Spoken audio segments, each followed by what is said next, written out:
Hi, this is my first blog post for Girl With The Swirl. I'm Ashley.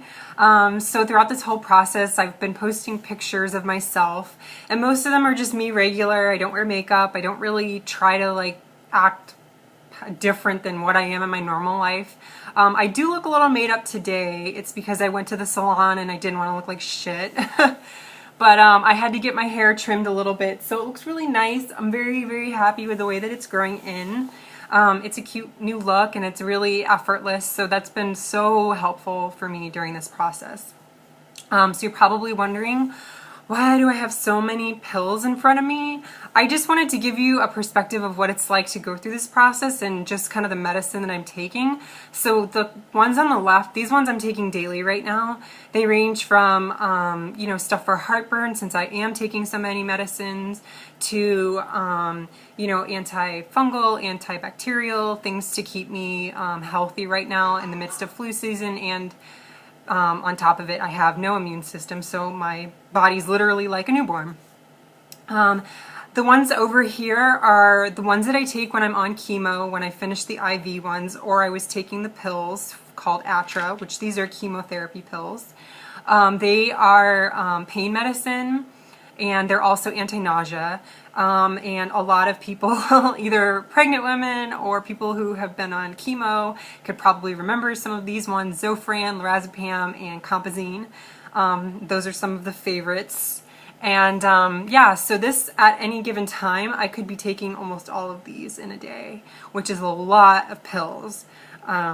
So that's that. Move them out of the way. So obviously I'm sitting here in my floor in my apartment. I just wanted to say hi today. I'm having a good day. I feel nice. Obviously I'm dressed up. I don't feel sick. I don't look sick. I think a lot of people seem to think that I'm going to be looking sick throughout this process, and while I definitely have, it hasn't been most of the time. And if I put on makeup, I really don't look any different than just the person standing next to me, I guess. A lot of leukemics tend to get that pale yellow look, but I really haven't had to deal with that too much, which you really can't do anything about it. It's just a fact of the chemotherapy and some of the drugs you're on, and then the fact that you have really low red blood. It did start to happen to me. I was starting to look a little yellow and white after my second hospitalization over Christmas, but that's gone away. So here I am today. So for the rest of today, I'm probably just going to change out of these clothes and do my little workout, which includes just really stretching right now, just getting my muscles used to doing something different. I've lost, I would guess, probably 10 pounds in muscle, and about the other 10 pounds were a result of my eating habits prior to getting cancer. So that's kind of what I'm doing for the rest of the day, and then I'll probably just lay around and watch something on Netflix. Earlier, I got a chance after my haircut to meet up with my sister. Her office is really close to where I got my hair cut, so we went and had a bagel at a shop where there really wasn't anyone there, since obviously they mostly serve breakfast, so it was pretty clear enough that I didn't feel that I was going to get in the way of too many people or crowds or anything. So it was really nice to catch up with her. Unfortunately, over the past 2 months, Amanda has been sick, or her husband's been sick, or people at her work have been sick. So in an effort to keep me, germ-free and healthy, she's just stayed away, which is really the case with most people. I do hang out with others, here and there, and I do invite my friends over, but honestly, it's really been more of, I'd rather avoid it than get something and risk something.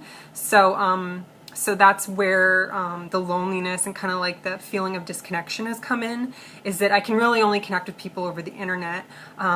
So because that I only can connect with people over the internet, I've been finding a lot of blogs lately that are people who have gone through cancer, specifically leukemia, and I found either one or two things. I've found people who have very old blogs that aren't up to date and they are in remission or whatnot, or unfortunately I have found a lot of people who have passed away, and that's kind of I guess hard to read. I read a little bit of them,